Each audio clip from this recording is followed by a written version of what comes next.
Information टेक्नोलॉजीअ जे हवाले सां तव्हां काफ़ी सर्व करे रहियो पंहिंजो पाण सोसाइटी में बि, कैनेडा में बि, ऐं हिन हवाले सां बि वर्ल्ड वाइड। थोरो मां चाहींदसि थोरा असांजा जेके यंगस्टर्स आहिनि, नौजवान जेके आहिनि, उहे अॻिते वधनि था, पंहिंजो फ्यूचर प्लान कनि था पिया त कहिड़ी फील्ड में वञिजे। जीअं तव्हां ॿुधायो त अॻु में त हिकु ॿ शोभा हूंदा जेको या माण्हू डॉक्टर थिए या इंजीनियर थिए या CSS जो इम्तिहान ॾे। अॼुकल्ह वरी इहो IT जो हिकिड़ो नओं दौर अची वियो आहे न, इंफॉर्मेशन टेक्नोलॉजीअ जो छा स्कोप आहे ऐं इन में केतिरा रस्ता खुलनि था नौजवाननि जे लाइ? अॼु दुनिया टेक्नोलॉजी जी तरफ़ वञी चुकी आहे ऐं लिमिटलेस अपॉर्चुनिटीज़ आहिनि।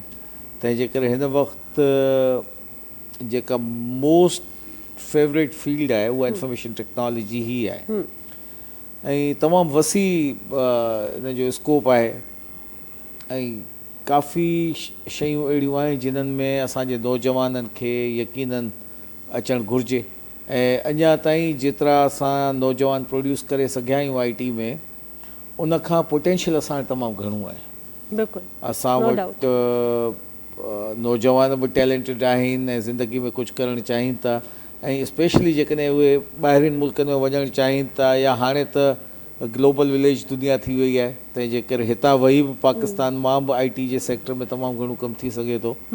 ख़ासि तौर ते जेके 2-4 फील्ड्स IT में हिन वक़्तु तमामु घणियूं US ऐं कैनेडा या यूरोप में जेकॾहिं आउं तव्हां ॿुधायां त आर्टिफिशियल इंटेलिजेंस बिल्कुलु तमामु उन जो स्कोप घणो आहे, छाकाणि जो आर्टिफिशियल इंटेलिजेंस इंसान जो नेमल बदल त कुझु बि कोन थो थी सघे, उनखे त अशरफुल मखलूक़ात अलाह पैदा कयो आहे, लेकिन आर्टिफिशियल इंटेलिजेंस हिकु अहिड़ो शोबो आहे जेको रिवोल्यूशनाइज़ करे पियो हर शइ खे। त सुभाणे जी दुनिया कहिड़ी हूंदी, तव्हां हाणे चैट GPT या इन क़िस्म जी शयुनि खे ॾिसो था त घणियूं जॉब्स, घणियूं एवेन्यूज़ जेको आहे सो जे एलिमिनेट न थिया त उन्हनि खे सप्लीमेंटल बेनिफिट ॾाढो मिलंदो आर्टिफिशियल इंटेलिजेंस सां। त इहा हिकिड़ी अहिड़ी फील्ड आहे जंहिंजे अंदरि असांजे नौजवान खे अचणु घुरिजे। मशीन लर्निंग आहे जेको पार्ट ऑफ आर्टिफिशियल इंटेलिजेंस जे उन फील्ड सां वाबस्ता आहे। उनखां अलावा साइबर सिक्योरिटी आहे, छाकाणि जो जीअं जीअं टेक्नोलॉजी जो एम्फेसिस वधे पियो उन ई तरीक़े सां सिक्योरिटी चैलेंजिस बि वधनि पिया।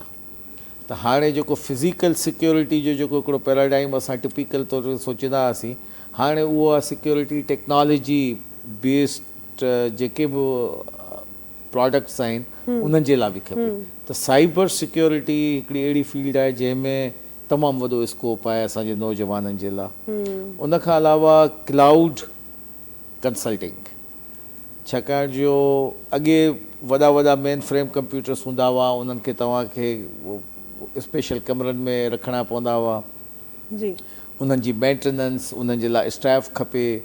हाणे इहो सॼो कमु क्लाउड में थी वेंदो। इहे डेटा सेंटर्स के ॿिए हंधनि ते पियल आहिनि जिन्हनि जो सर्विसिस तव्हां अक्वायर करियो था ऐं तव्हां पंहिंजो सिस्टम्स खे रन करियो था। त इहो क्लाउड कंप्यूटिंग हिकिड़ी तमामु वॾी फील्ड आहे विदिन IT। त उन्हनि जा जेके कंसल्टेंट्स आहिनि या उन्हनि जा आर्किटेक्ट्स आहिनि त कहिड़े तरीक़े सां तव्हां क्लाउड में पंहिंजे सिस्टम्स खे डिज़ाइन करियो, कहिड़े तरीक़े सां पंहिंजा सॉफ्टवेयर्स उतां खां हलायो, कीअं उन्हनि सर्विसिस मां बेनिफिट वठो। त इहे चंद हिकु अहिड़ियूं फील्ड्स आहिनि जेके तमामु ग्रोइंग फील्ड्स आहिनि इंफॉर्मेशन टेक्नोलॉजी। ऐं अॼु जो असांजो जेको नौजवान आहे उन्हनि खे आउं त ज़रूरु इहो चवंदुसि त तव्हां जेको टिपिकल माइंड सेट आहे जेको जॉब्स जो, उन्हनि खां हटी करे इंफॉर्मेशन टेक्नोलॉजी में अचो ऐं फील्ड ऑफ स्पेशलाइज़ेशन का न का पंहिंजी वठो। छाकाणि हिकिड़ो वॾो प्रॉब्लम इहो थिए थो त असां चाहियूं था त हर शइ में असांजो कुझु न कुझु असांखे ख़बर हुजे। ख़बर जे हद ताईं त ठीकु आहे, लेकिन स्पेशलाइज़ेशन जी डॉक्टर्स में थींदी आहे, को न्यूरो सर्जन थींदो, को कार्डियोलॉजिस्ट थींदो। इन तरीक़े सां जेकॾहिं लॉ में वञूं था त लॉयर्स के कॉर्पोरेट लॉयर्स हूंदा, के क्रिमिनल लॉयर्स हूंदा।